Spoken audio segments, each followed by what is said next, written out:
Pushing back on a media report that was old news and does not really mean anything in the grand scheme of realignment.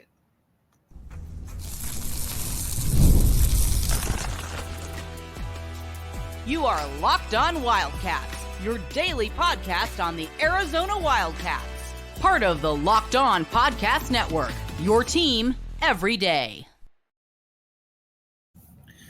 I'm your host, Mike Luke. Thanks for keeping it Locked On Wildcats and making this your first listen of the day. This show is brought to you by Gametime. Check it out. All kinds of good stuff at Gametime. Another one of these ones, you will thank me later. Download the Gametime app today. Use code Locked On for $20 off your first purchase. Terms do apply. All right, now we are going to talk about more realignment because that is fun, and I think a lot of people enjoy talking about it. Now, there was a tweet by Pete Thamel. Some people know him as Repeat because he repeats other people's tweets and then takes it as his own. Well, Pete Thamel did it again. He put out a tweet where he was saying that, well, it does seem like, or basically, there's no chance that the Clemson or Florida State will be playing in the Big 12 in 25-26. No, duh. Everybody knows that. Nobody was saying that it was other than that, Pete. They were saying that it would be the next year. At this time next year, I think we're pretty much in the same spot where we were at the Pac-12, where you don't have a media deal. You're looking around. You don't really have a conference lifeline. And you're essentially like, all right, well, I best guess we better go to the Big 12. That's always what cracks me up, though, about media. And media can be relentlessly, and when I say relentlessly, I can say they can be relentlessly petty. And that is really the case, I think, with this report. Thamel's not breaking anything here. And again, nobody thought that nobody thought Clemson or Florida State would be in the conference in the Big 12 by 25-26. There was no possibility of that for a variety of reasons. First of all, this is held up in court. There is no way that you are going to be able to say, all right, we want to get out of this contract, but also guess what? We need to be able to move this court date up so that we can get out even earlier. There is none of that. There's not going to be any of that. That was never going to be the case. And so, again, this is something that is very much a wait and see. But like we said, with Brett Yormark, he's pretty much got a really good idea about where all of this stuff does land. And I think that he knows that, well, lo and behold, this is probably going to be a situation where these schools are not going to have it. Now, talking with a couple people that were at SEC Media Day, and they said, listen, anything can happen, but all of them essentially did agree that the media rights deal for the SEC would have to be changed in some way, shape, or form, because Greg Sankey is not a fan of Florida State in any way, shape, or form. And I don't want to say that it's necessarily personal, but at the same time, I do think that you're kind of at the point where you're like, all right, that was very, very pointed what you said. Now, again, we're in the day where a president can say one day that, hey, I'm in it to win it, and then 5 minutes later he's out, or we're in the day where a coach says, I will never take that job, and then he takes that job. So again, public information means absolutely nothing to me on this as far as what somebody says. But Sankey, though, it did seem a little personal, though, and I think that's where it's fascinating, because if you're looking at Florida State and you believe that they were whining a bunch and saying that they should have been in that they should have been in the college football playoffs. And then you make a case well, Georgia was clearly one of the four best teams, but you didn't see us complaining. That was clearly a shot at Florida State. Then you get the reports from McMurphy about the Big Ten and essentially saying that, the Florida State, they don't believe that, the Florida State brings anything to the conference. They were never going to go in the conference anyways because it's not an AAU school, but they don't bring much to the conference, and they have been a pain to work with. That's basically been kind of the motto when it's come to this, that they've been a pain to work with. And generally in life, you don't want to go around and say, you generally don't want to help people that you don't like. I mean, I know that sounds really silly, but if Florida State's bounces out of the pack or bounces out of the ACC, and they need a lifeline. I think the only way that you're going to take them is if you know for a fact that you can get basically get them for pennies on the dollar. But that still brings me back to the other point, though. Do you really want to bring in an entity where you know that they're going to be a pain, and on top of that, they're really good on the football field? And under Mike Norvell, it looks sustainable. Doesn't really feel like they are going anywhere. So there's that you got to factor in as well. Again, there's a myriad of different options here, but the Pete Thamel tweet didn't make really any sense to me because, again, nobody was saying that. I think this was a spot where he thought that he was going to have a gotcha moment, and he didn't really have that.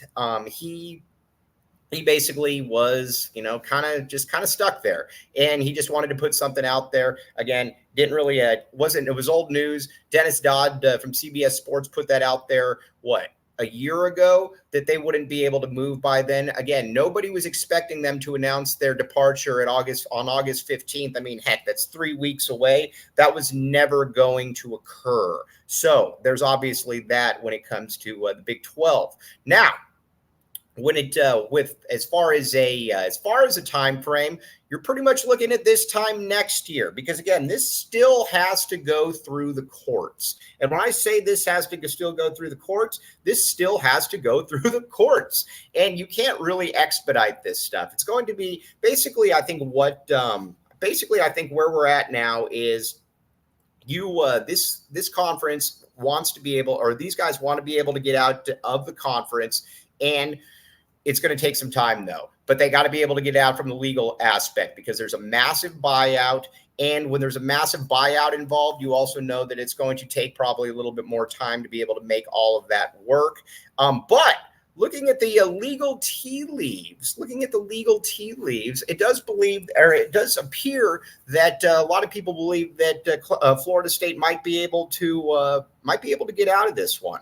And if they can get out of it, that's where I think they find out pretty quickly that the Big Ten doesn't want them, and that the SEC or the Big Ten's not going to ever take them, obviously. And then the SEC doesn't really want them either, for different reasons, obviously, but they don't really want Florida State either. I think they might find Miami to be a little more of an attractive option for a variety of reasons. But that's kind of where it's at with that. That tweet meant absolutely nothing. And again, that wasn't really breaking any news. That's the other thing. Again, when you get people that put these tweets out, I think a lot of times they're looking for information. They're looking for somebody to say, good work.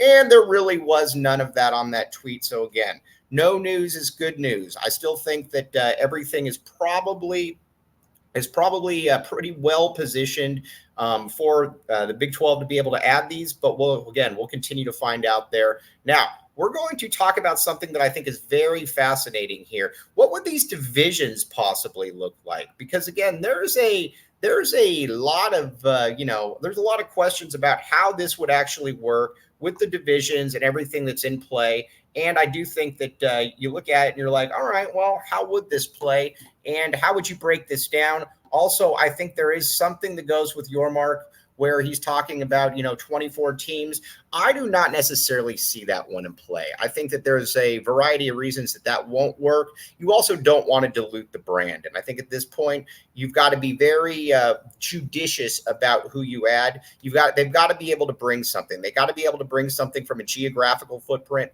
or they've got to be able to bring something from a financial notoriety footprint. And that's what we're going to explore here in a second. But first, game time, my friends. Check it out, game time. Now, you might say to yourself, Mike, what is game time? Well, thanks for asking. Here's the great deal with game time. Download the Game Time app today and use code LOCKEDON. Again, the great thing about game time, it is very, very simple. With game time that your money is, that you can get into bad concerts, you can get into great sporting events, you can get into a smorgasbord of different options. Check it out, though, at Game Time. Download the Game Time app today. Use code LOCKEDONCollege for $20 off your first purchase. Terms do apply, but again, I can't tell you how many people have used Game Time and they said, Mike, I thought you were worthless. But you gave me Gametime, and Gametime says thank you very much for hopping in there. So again, check it out, Gametime. Another one of these, you will thank me later.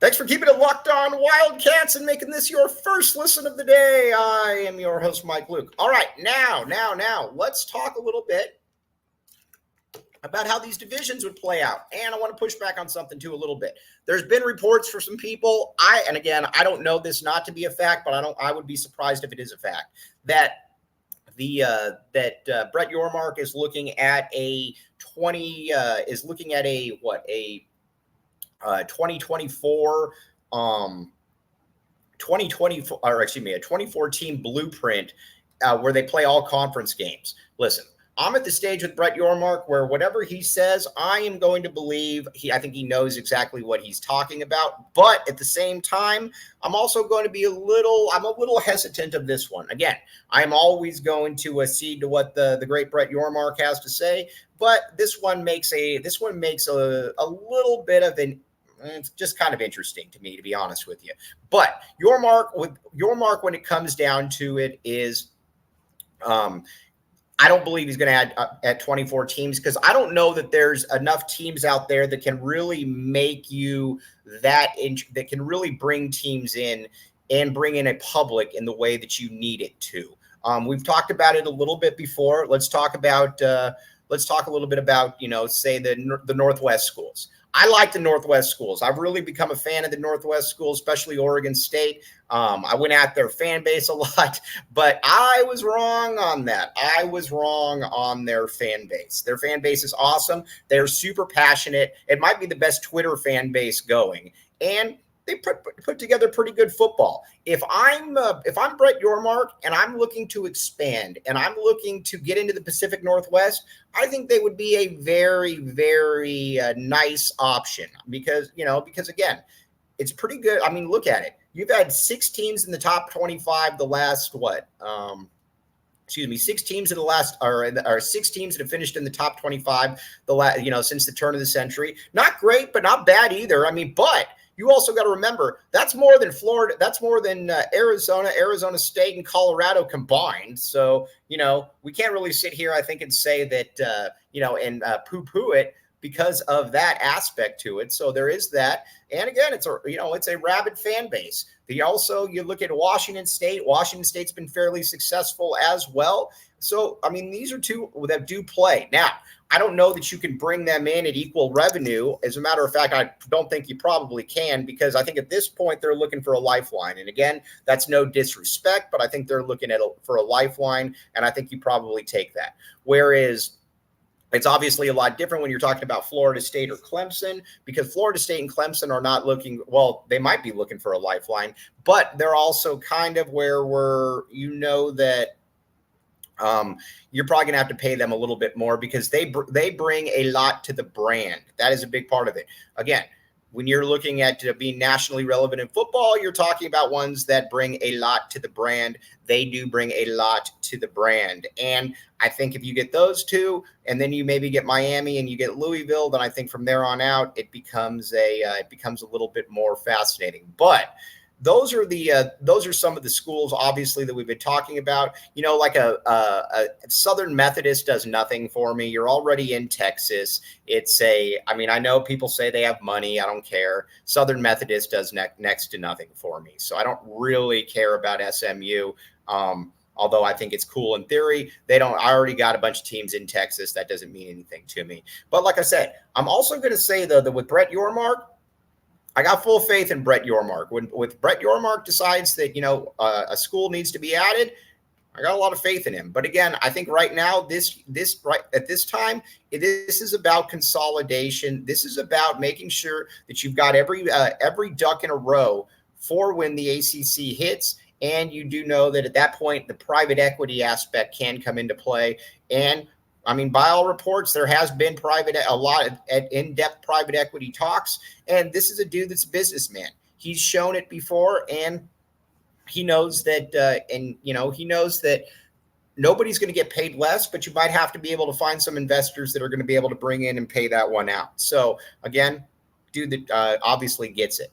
With the divisions, then I think it would be fascinating. I think you'd probably have to have 4 divisions. I think you would have a Western division where you would have the mountain schools. You'd have your Arizona. You would have your ASU, your Colorado, your Utah. Then maybe like a Plains division where you would have Kansas, Iowa State. I'm trying to think. Kansas, Iowa State. Then Oklahoma State, maybe then you go down a little bit, and then you've got your Baylor, your Texas Tech, etc. Then you go to then if you branch out east, you got you got UCF, you've got Florida State, you got Clemson, and maybe you got Louisville and a couple other schools. But I think it would actually fit in fairly well. You would have a West, you would have a Midwest or Plains, you would have a South, and then you would have an East. And that makes a lot of sense to me looking at all of this. I do think that we're at the point now where that is and all of this. I think Arizona would benefit from this.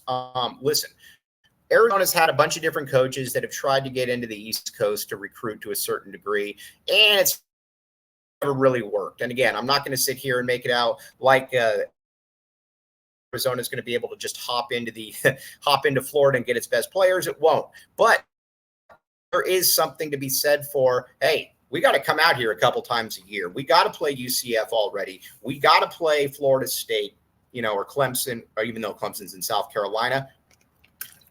But there's something to be said for that. And I think that's a fascinating point, especially too, if you're your parent, you want to be able to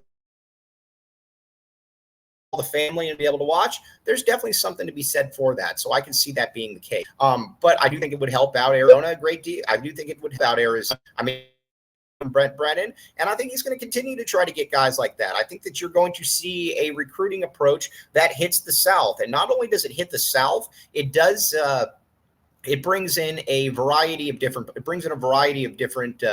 recruiting aspects. I mean, just look at it right now with Texas, for example. I mean, Arizona is absolutely killing it in Texas recruiting, and a big reason why they're recruiting it or killing it in Texas is they know that this is going to be a place they're going to be playing a lot of different games, and there's a lot of talent. So if you expand into a region where there's more talent, it makes total sense that you're going to be able to benefit from that. And I think that's where it becomes very interesting if you're an Arizona fan. Now, I think some of the other parts that are a little bit interesting for me as well are where exactly then is Arizona's upside? Because a lot of people are concerned about, well, guess what? If Florida State and Clemson come into the conference, then what are you going to do here? But at the end of the day, for me, it's about what Arizona does. And I know that sounds a little cheap. I do not really care that sounds a little cheap, though, because I think we're at the point where you're just looking to get into the college football playoffs. That's, I think, the main goal. And if you have a better conference, guess what? You're going to get more seeds. Not only are you going to get more seeds, you're also going to get more respect at the table. Now, listen, Florida State and Clemson are obviously awesome, but we're also in college football where not everybody is Ohio State and they're basically guaranteed to be awesome every single season. That is not the case. I mean, look at Clemson this past year. You went to you finished 20th in the country. Not only did you finish 20th in the country, you got questions about Dabo Swinney and how he's going to be able to evolve come in the NIL era, which he's clearly not a big fan of. So that's obviously an aspect in play. You have Florida State, which has been up and down, obviously, since Bobby Bowden left. You've had your Willie Taggarts, and you've had, obviously Jimbo Fisher bounced after winning a championship. So again, it's not all, it's not perfect there as well, but Arizona can compete. Again, it's but I think with Arizona, it's about being able to get a stable top 25 type program going. And if you can get a stable top 25 program going, then, I think that you embrace all of that. I really do. So we'll, like I said, it's going to be interesting to see. We're going to take a quick break. We're going to come back and talk about that tweet a little bit more, and then Arizona, and get you ready for tomorrow.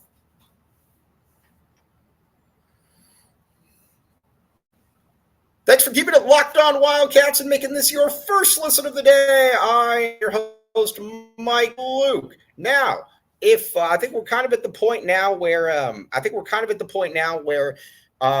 we know that Pete Thamel's tweet was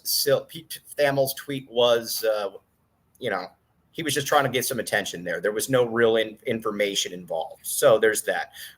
So again, 25-26. That was never the target date. The target date's always been 26, 27. There's a lot of things that have to be played out, obviously, in court and everything that goes into that. But Yormark's going to have them ready. Yormark's going to have those corner 4 places ready, and he's going to have them ready to rock and roll if they can add. And I think that's always been the choice. He's always wanted to add the 4 corner schools, and as MacGyver put out on Twitter, he's also wanted to be able to add Clemson and Florida State. You look at the dates on those tweets, and it's pretty remarkable. So that's kind of where we're at now. As far as with Arizona, I'm not worried about it. Now, listen, a lot of people are like, well, you can't really win a conference championship. You had those. I don't know that. I don't know that to be a case. I mean, look at this past year. The Pac-12, you can make a case, was about as good a conference as there was in the country. Arizona, I think, could have easily beaten Washington. I really do.